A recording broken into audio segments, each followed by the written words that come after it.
Hi there, Leigh Farnell here, and thanks for listening to Leading Your Best Life. Today, I'm delivering on a podcast I promised a number of weeks ago where we start to delve down deep in specific, real objections you get in your sales and how you can handle them, words to use, concepts to use, strategies to use to help you build up your objection handling muscles. And by the way, when I say this, I'm talking about I want to get better at it myself as well.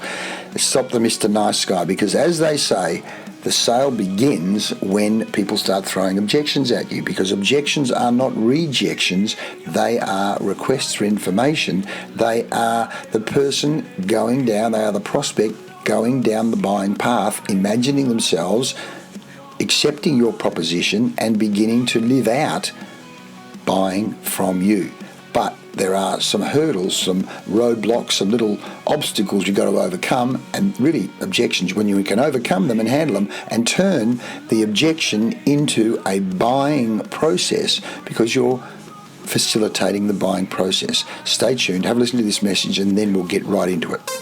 If you sell business to business, you really do need to be listening to what I'm about to say in the next 30 seconds. Here is a package of coaching training to actually transform your sales. We think you can triple your sales in the next 14 days with this CZ6 system. You can increase your average deal size and your profit margins. You can motivate your team and yourself to perform better. You can close more deals faster, so you increase your conversion rate quicker, and you reduce stress and have a lot more fun in your business. This is a super comprehensive package where you are going to get a whole lot of coaching training. Forget that, you're going to get results, you're going to get inspiration, you're going to change your life in the next 14 days or even less.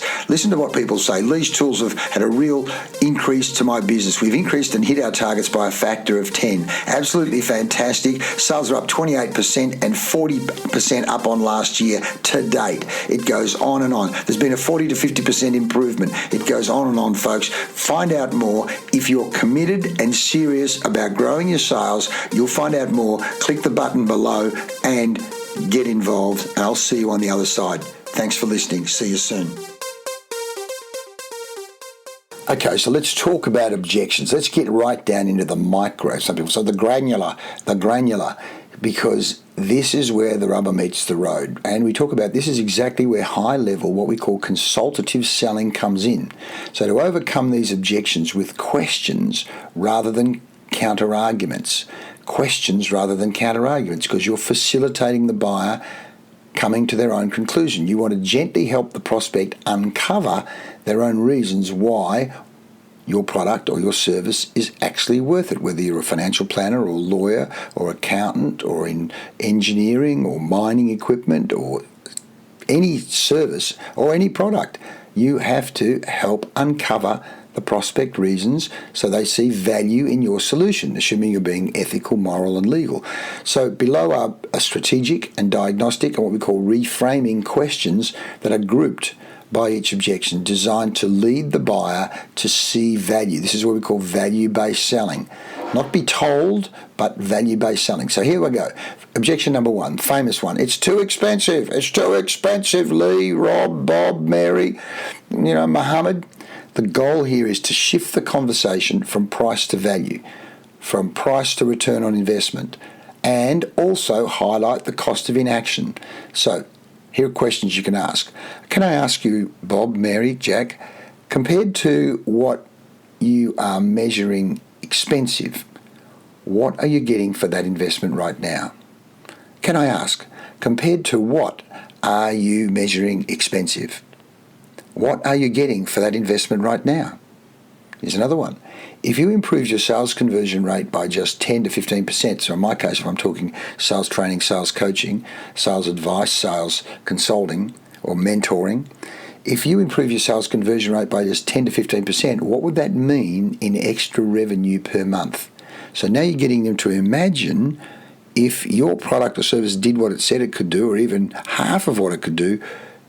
Let's put that into a number, a metric, to monetize it. So if you improve your sales conversion rates by just 10 to 15%, if you're a digital marketing agency, if you improve your lead flow by just 10 to 15% or 20% or 30%, what would that mean in extra revenue per month? Get a number. How much do you estimate it costs your business when a salesperson misses a sale they could have won?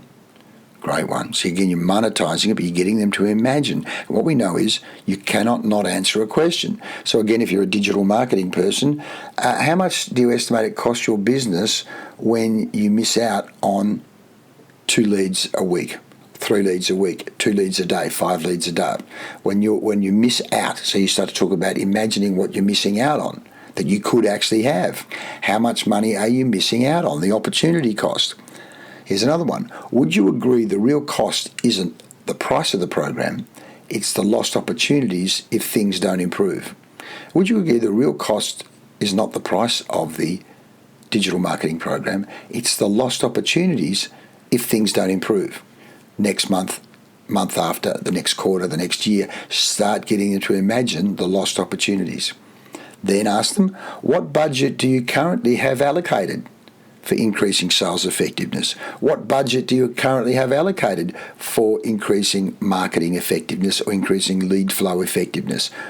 Because we don't have a budget. Okay, so that might be a problem straight away. You haven't actually allocated any money. Then when you reframe it, it sounds like you're not sure yet what kind of return this could generate.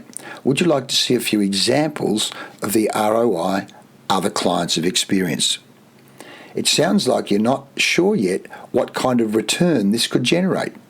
Would you like to see a few examples of the ROI other clients have experienced? So now you start to use social proof, other clients, as case studies, monetized case studies.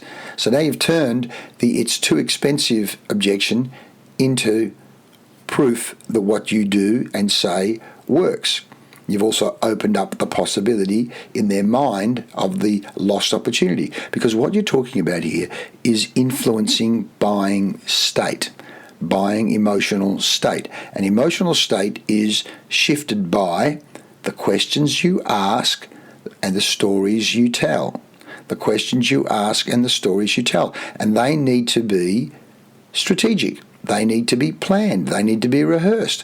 Again, it's just like a golfer hitting the ball into the sand bunker or into the rough. You better practice getting out of that. Not every shot is down the middle on the beautiful grass in golf. But at the same time, what is happening is you are moving the buyer further down the buying path. Let's go to another objection. We don't want to think about it. We want to think about it. Heard that one before? We want to think about it. So the goal here is to surface the hesitation. We call it flush out. Flush out the hesitation, clarify the timing, and identify the decision-making dynamics. So flush it out, clarify timing, time frame, which is in our POMVIC system, clarifying time framing, and identifying the decision-making dynamics, which is what we call the decision-making process questions. But here, question, absolutely. What specifically do you need to think about? So you agree? Absolutely. Of course you need to think about it. What specifically do you need to think about? Now you are getting them to focus with a microscope on that one or two issues. Here's another one. Is it more about the investment, the timing, or whether you think it's going to work for your team or not? In other words, now you're honing in which objection, or is it all of those? Is it more about the investment, the timing, or whether it will work for your team? Flush out so you can handle it. As I say, the worst objection is the one you don't know anything about. So now, like a surgeon or a scientist with a microscope, you're honing down, you're focusing in on the specific objection so you can then handle it. In other words, you're diagnosing the objection so you can handle it. When you say you'll think about it, what would need to happen for you to feel confident to move forward? When you say you'll think about it, what would need to happen for you to feel confident to move forward? Now, sometimes we go even further and go, when you say you think about it, what would you need to see or hear to feel confident, to feel comfortable about moving forward? With us today is even better. When you say you'll think about it, what would you need to see or hear to feel confident or comfortable in moving forward with us even today? Flush it out. Once it's up and out, you can handle it. And besides yourself, who else would you like to involve in the decision-making process so that we can make sure all these questions are answered? Note I'm saying this in a soft tone of voice, a comfortable tone of voice. Not, who else would you need to involve in the decision? No, keep it calm, manage the buying state. Who else would you like to involve in the decision so that we can make sure all these questions are answered? Who else would you like to involve in the decision-making process? Or besides yourself, who else would you like to involve? These are all powerful words and powerful questions you want to practice. And would it help if I walked you through a short pilot option so that you can get to experience what the process will look like as the first phase? Would it help if I walked you through a short pilot option so that you can understand and experience and feel comfortable with what the first phase of the process would look like? Right? So what we're doing here, reframing, totally fair. My experience is that when someone says they'll think about it, it often means they need a little more clarity or a little more confidence or a little more certainty in the result. Can I ask what would make this a clear yes or no for you? Can I ask what would make this a clear yes or no? Don't that again, I'll say it again. So the person says, we need to think about it. Totally fair, of course. My experience is, over the years, what I've found is that when someone says they'll think about it, it often means they need a little more clarity or confidence or certainty in the result. So can I ask, what would make this a clear yes or no for you? Isn't this powerful? Beautiful word. These words will help you make a fortune if you practice them. I'm going to do one more. In this podcast. Number 3. So we've talked about it's too expensive. We've talked about we'll think about it. Let's go to this one. I'm not sure if it would work for us. I'm not sure if it would work for our company. So the goal here is to build relevance and belief by having them identify where it could work. That's a nice one. Build relevance and belief by having them identify where it could work. It wouldn't work for your company, but so where would it work? Questions, here we go.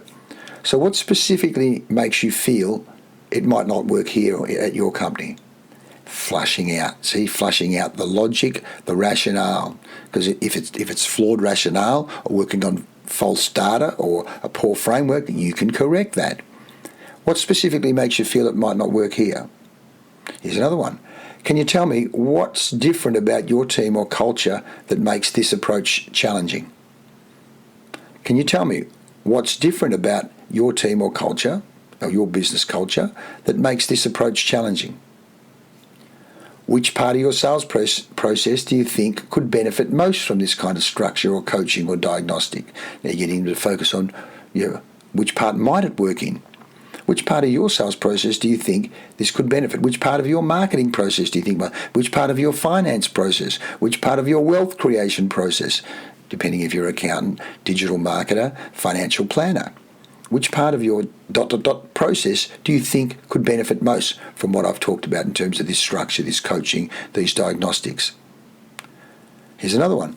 If you could tailor a system to fit your people and culture, If you could tailor the system to fit your people or culture, would that change things for you? If you could tailor the system to fit your people or culture, would that change things for you?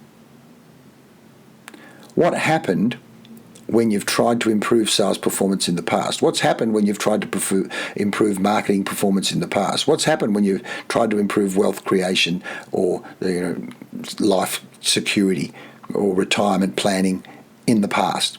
What worked and what didn't? Now you're flushing out the things they liked and what worked and the things that didn't, so you can focus on how you do things differently.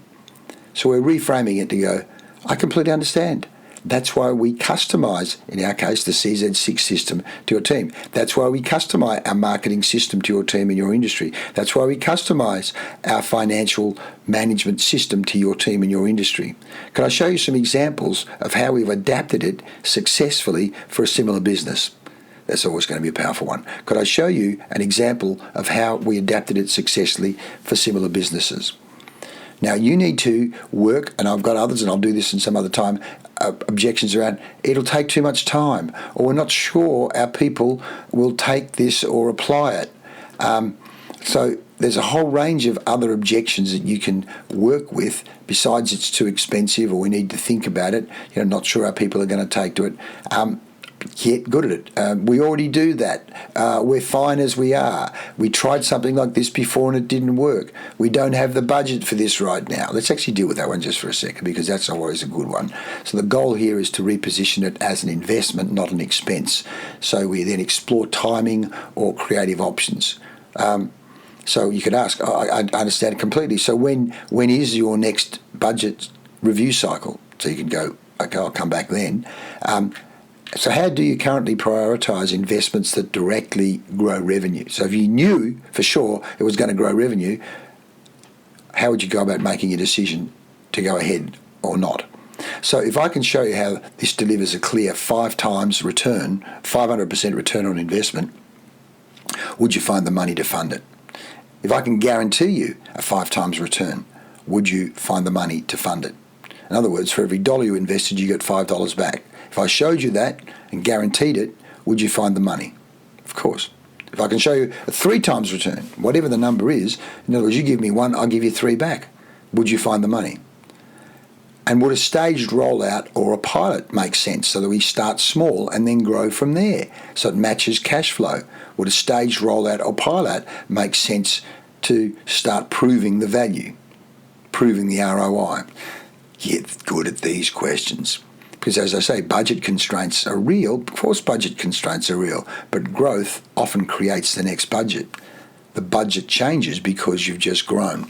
Look, there's so many, let's wait until next quarter, let's put it off. Oh, we're too small or not ready for something like this. Our people are too experienced, we don't need, we're too busy right now. Look, I've got a whole pile here that I'll share with you over the time. In the meantime, if you want to talk to me about getting a CZ6 objection handling question playbook for you, customized to your business so that your people get strong and grow resilient and can bounce back from objections and turn objections into buying opportunities, then reach out, touch base and say, Leigh, I want to talk to you about objection handling and building our objection handling muscles.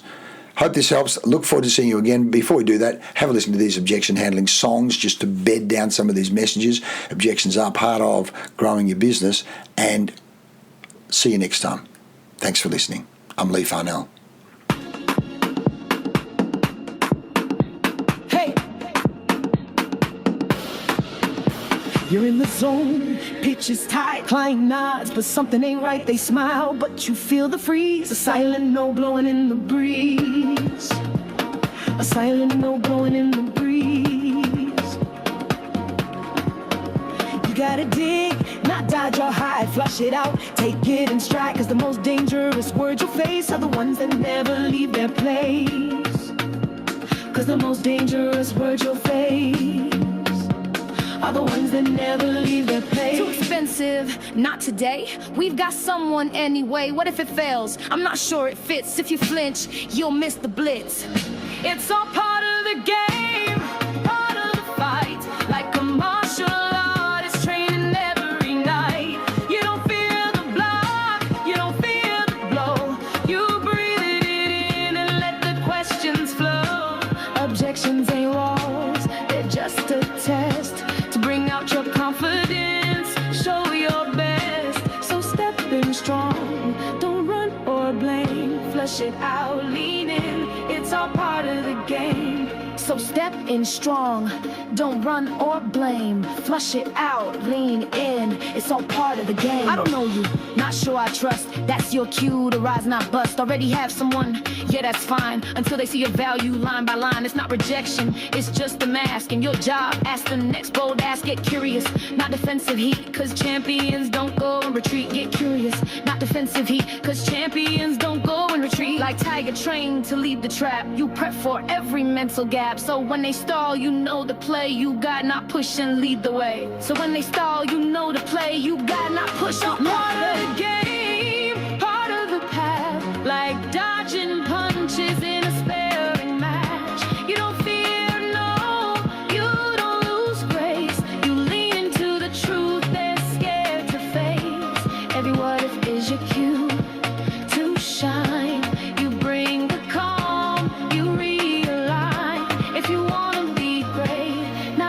a name, flush it out, face it, it's all part of the game. If you wanna be great, not just a name, flush it out, face it, it's all part of the game. Train for the maybe, drill for the doubt, script the words, then feel them out. Role play sharp like a warrior's blade, till objections feel like lemonade.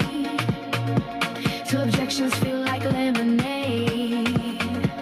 Till objections feel like lemonade. You can't close big without this dance, so welcome the question, give it a chance. You want A-grade wins, then earn your flame. Objections are your Hall of Fame. You want A-grade wins, then earn your flame. Objections are your Hall of Fame. It's all part of the game, part of the art, the soul of sales, the winning heart. You flush, you ask, you guide, you serve. You've got the poise, you've got the nerve. So when they pause or start to stall, you don't panic, you don't crawl.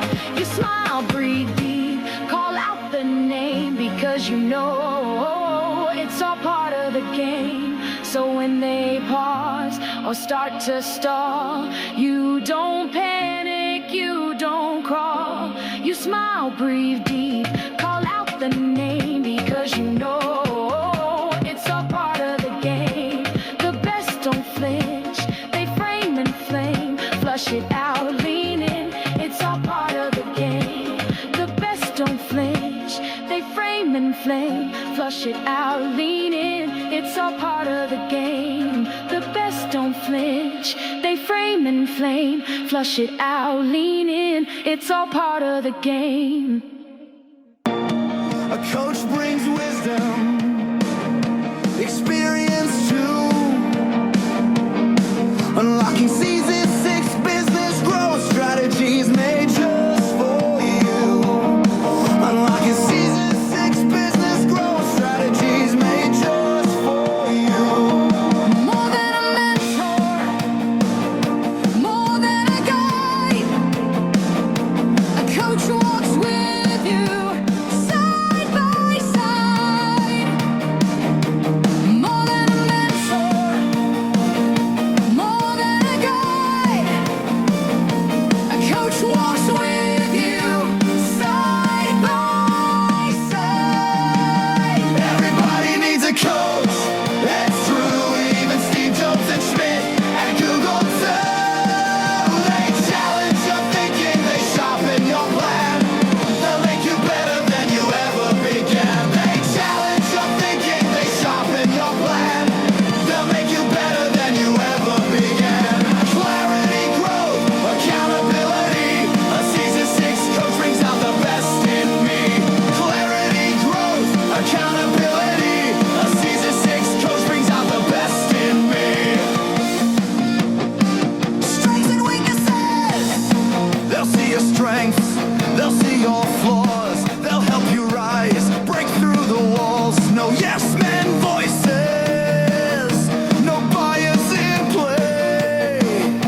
takes you higher.